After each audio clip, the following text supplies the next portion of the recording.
వ్యాపారస్తులుగా మార్చేటువంటి ఒక ముఖమేనా రేవంత్ రెడ్డిది? నేను ఎందుకు ఆ సామెత వాడినా అంటే మళ్ళీ చెప్తా ఉన్నా, 4,000 రూపాయల పెన్షన్లు ఆడోళ్ళు లేరా? మహిళలు పాపం 4,000 రూపాయల పెన్షన్ ఇస్తా అన్నావు, ఇచ్చే స్వయే లేదు నీకు, ముఖమే కాదు నీది.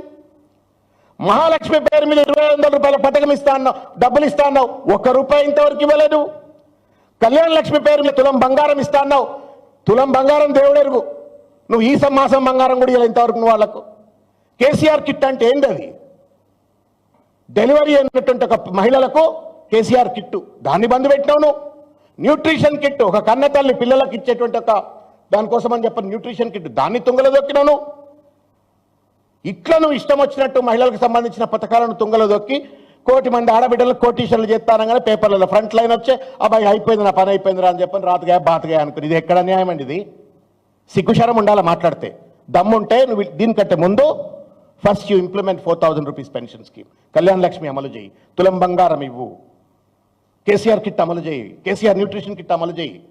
ముందు పోయి నాకు ఇక్కడ చూసిన నేను సోనియా గాంధీ గారిని కాళ్ళు కడిగి సోనియా కాళ్ళు కడిగి నెత్తిన చల్లుకున్న తక్కువే, నిజంగానే తక్కువే. నీకు కాళ్ళు నెత్తిన చల్లుకు ఒక తీర్థం తాగు సోనియా గాంధీది, కాళ్ళు కడిగి తీర్థం తాగాలి Revanth Reddy.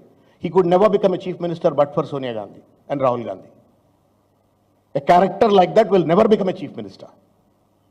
That too in the Congress party, because Congress is known for some kind of a values, education. చదువుకున్నాళ్ళు ఉంటారు అంతగా, నాసాల సైంటిస్ట్ సార్ ఇటువంటి వాళ్ళు పీసీసీ ప్రెసిడెంట్ చేసిండ్రు. ఏం కర్మ పార్టీకి? నాసా సైంటిస్టులు ప్రెసిడెంట్ ఆఫ్ ఇండియా ఆఫీస్లో పనిచేసిన వాళ్ళు, ఫైటర్ పైలట్లు పీసీసీ ప్రెసిడెంట్లు ఉంటారు. రేవంత్ రెడ్డి లాంటి చిచోరాగాలు కూడా పీసీసీ ప్రెసిడెంట్ అయిపోయారు, దాని ముఖ్యమంత్రులు ఇవాళ. Only because of Sonia Gandhi. ఆమె కాళ్ళు కడిగి నెత్తిన అల్లుకో, తాగు, తీర్థం తాగు. దాంతోపాటుగా నేను అడుగుతా ఉన్నా, ఆమె నువ్వు మంచిదే అన్నావా, తీర్థం కాదు తాగుదాం, నెత్తిన తల్లుకుందాం అంటున్నావు, మరి నువ్వు బలిదేవత అన్నావు కదా, చెప్పలేసుకో మరి ఫస్ట్ నువ్వు. నేను ఇది నమ్మనా అది నమ్మనా చెప్పు నాకు. నేను ఇది నమ్మాలంటే నువ్వు చంపలేసుకోవాలి. తెలంగాణ సమాజం ముందు సోనియా గాంధీ గారిని నేను ఇట్లా తప్పు మాట్లాడినా, she deserves respect, no doubt. ఆమె తల్లి, అసెంబ్లీ సాక్షిగా కేసీఆర్ గారే ఆమెను తల్లి అని చెప్పని పొగిడినరు. But for her Telangana would have not been possible అని చెప్పని ఆన్ రికార్డ్ కేసీఆర్ గారు అన్నారు. She deserves respect, let's respect. మనం అపహాస్యం చేసినావు కదా, అగౌరవపరిచినావు కదా, బలిదేవత అన్నావు కదా, చంపలేసుకో మరి. కిషన్ రెడ్డి ఏమో మోడీ గులాంగిరి చేస్తున్నాడు కాబట్టి రాష్ట్రంలో ఉండే అర్హత లేదు అని అంటున్నావు. సరే, మరి నువ్వు సోనియా గాంధీ గారిని తిట్టినోడి సోనియా గాంధీ పార్టీ పీసీసీ అధ్యక్షుడు ఎట్లయితావు, లేకపోతే ముఖ్యమంత్రి ఎట్లయితావు? నువ్వు చంపలేసుకో ఫస్ట్ నువ్వు. ఇకపోతే బాధ కలుగుతూ ఉందండి, చాలా విషయాలు ఉన్నాయి.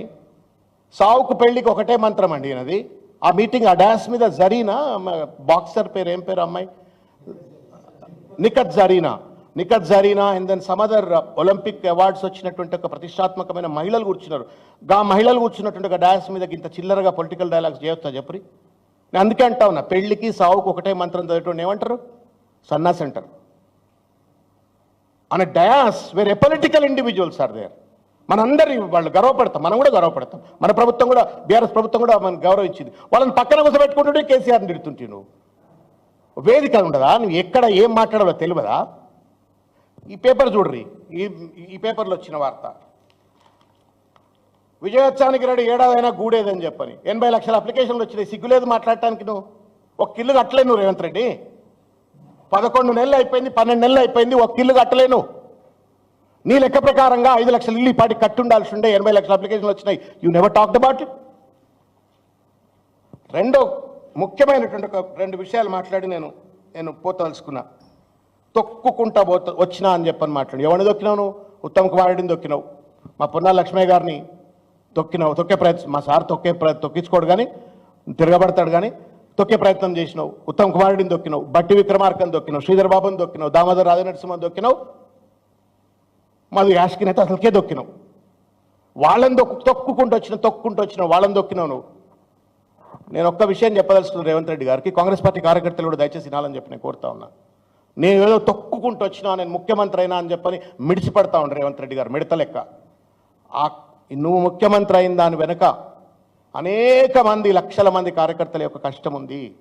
వాళ్ళ త్యాగం ఉంది, వాళ్ళ పోరాటం ఉంది. చేతికి జెండా పట్టుకొని జబ్బలు తిన్నా తినకపోయినా 10 సంవత్సరాల అధికారం లేకపోతే కొట్లాడినరు. ఆ కొట్లాడిన ఫలితం అధికారంలోకి వస్తే నువ్వేదో పెద్ద కష్టపడి నీ పటేల్గిరితోటి అధికారం వచ్చిందని చెప్పని నీకు నువ్వు జబ్బలు దర్చుకుంటా ఎర్రబీక్కుంటా కేసీఆర్ గారి పైన చిల్లర మాటలు మాట్లాడితే ఇది న్యాయం కాదు. రెండోది, కేసీఆర్ మొక్కే అరే కేసీఆర్ను పట్టించుకోనడితే సోనియా గాంధీ కేసీఆర్ గారు ఇంటికి వచ్చింది. ఇవాళ రేవంత్ రెడ్డి ఢిల్లీలో ఉన్న ఇంటిలో సోనియా గాంధీ గారు వచ్చి కేసీఆర్ గారి దగ్గర కూర్చొని బతిలాడి 2014లో ఆయనతో పొత్తు పెట్టుకున్నారు. 2004లో పొత్తు పెట్టుకున్నారు. ఎక్కడ పోయింది ఇదంతా? కాబట్టి ఇట్లా చిల్లర మాటలు మాట్లాడి దయచేసి రేవంత్ రెడ్డి గారు, యువర్ చీఫ్ మినిస్టర్, మీకు ఇష్టమున్నా ఇష్టం లేకపోయినా, మాకు ఇష్టం లేకపోయినా మీరు ముఖ్యమంత్రి హోదాను అగౌరవపరచకండి. ఇచ్చిన వాగ్దానాలు అనేకమున్నాయి. డబుల్ బెడ్రూమ్ ఇళ్ళు కావచ్చు, లేకపోతే పెన్షన్లు కావచ్చు, 420 వాగ్దానాలు ఉన్నాయి. 6 గ్యారంటీస్ కావచ్చు, BC declaration, SC declaration, ST declaration, women declaration, minority declaration, so many promises you made. బాధ్యతగా నువ్వు పరిపాలన చేసుకో. చేత కాకపోతే దిగిపో. You have no right to continue if you are incompetent. ఇప్పటికీ నీకు ఇన్కాంపిటెన్సే చూపెట్టినావు. 20,000 కోట్ల రూపాయల రెవెన్యూ డెఫిసిట్ ఉందంటే నువ్వు చేతగాని వాడివి అన్నట్టు స్పష్టమైంది. పెంచు, సంపద పెంచు, సంపద పంచు. That's what KCR has done. 1,00,000 కోట్ల రూపాయల బడ్జెట్ ఉన్నటువంటిది 3.5 లక్షల కోట్ల రూపాయల బడ్జెట్ తీసుకుపోయిండు. 7 కోట్ల రూపాయల బడ్జెట్ పెంచు. కానీ చిల్లర మల్లర మాటలు మాట్లాడి ఇవాళ నువ్వు పలచన అవుతూ సమాజాన్ని, తెలంగాణ రాజకీయ వ్యవస్థను పలచన చేయొద్దు అని చెప్పని రేవంత్ రెడ్డి గారికి నేను విజ్ఞప్తి చేస్తా ఉన్నాను. దయచేసి చిల్లర మాటలన్నీ కూడా బంద్ చేయాలని చెప్పి నేను కోరుతా ఉన్నా. చివరికి ఒక మాట మాట్లాడుతుండే, ఏదో బెల్ట్ షాపులు ఉన్నాయి, తాగుబోతుల తెలంగాణ అయిపోయిందని చెప్పని. నీకు దమ్ముంటే రేవంత్ రెడ్డి, నేను మళ్ళీ కూడా అడుగుతున్నా, బెల్ట్ షాపులు బంద్ చేద్దాం. We're all ready from this forum, we're telling you, belt షాపులు బంద్ చేద్దాం. నువ్వు బంద్ చేస్తావా? నీకు పటేల్గిరి ఉందా? నీకు ఆ ధైర్యం ఉందా? బంద్ చేయి. బెల్ట్ షాపులు బంద్ చేయవా? ఎవడొద్దు అంటున్నాడు? తాగుబోతులైనరు అని చెప్పని ఊకే ప్రతి మీటింగ్లో ఊదర కొడుతున్నావు కదా. నిజంగానే నీకు మహిళల పట్ల ప్రేమ ఉంటే, 1 కోటి మంది మహిళలను కనుక నిజంగానే ధనవంతులు చేయాలని చెప్పాలనుకుంటే, వ్యాపారవేత్తలు చేయాలనుకుంటే, ఆ మహిళల పక్షాన బెల్ట్ షాప్లను బంద్ చేస్తా అని చెప్పి నెక్స్ట్ సెకండ్ నీకు వచ్చి నేను దండం పెట్టిపోతాను. నీకు వచ్చి దండం పెడితే నీ ఫోటోకి పాలాభిషేకం చేస్తా. నువ్వు బెల్ట్ షాప్లను బంద్ చేయి చేతనైతే. ఉట్టుట్టిగా మాట్లాడి, చిల్లర మల్లరగా మాట్లాడి, డబలరాలు వేసినట్టు ఊపి, మీటింగ్లంతా పరుషమైన పదాలు మాట్లాడి రాజకీయాన్ని పలచన చేయొద్దు అని చెప్పని కోరుతున్నా. 4 ఏళ్ళు ఇంతమన్నా కేటీఆర్ గారు చెప్పిండ్రు ఢిల్లీలో, నిన్ను ఎవ్వరు ఏం చేయరు. Because you are really aiding AICC very well. ఏఐసిసిని బాగానే చూసుకుంటున్నావు, నువ్వు బాగా చూసుకుంటున్నావు, ఏఐసిసిని బాగా చూసుకుంటావు. నీ పదవి ఏం పోదు, ఇంకా 4 ఏళ్ళు ఉంటుంది. కానీ ప్రజలకు ఇచ్చిన వాగ్దానాన్ని దయచేసి అమలు చేసండి. కేసీఆర్ గారి పైన దూషణ కోసం పెట్టేటువంటి ఒక సమయాన్ని, శ్రద్ధను పరిపాలన పట్ల పెట్టినట్లయితే సగం సమస్యలకు పరిష్కారం వస్తుంది. రేవంత్ రెడ్డి గారు, దయచేసి మీరు దానిపై ధ్యాస పెట్టాలని చెప్పని కోరుతా ఉన్నాను. Thank you.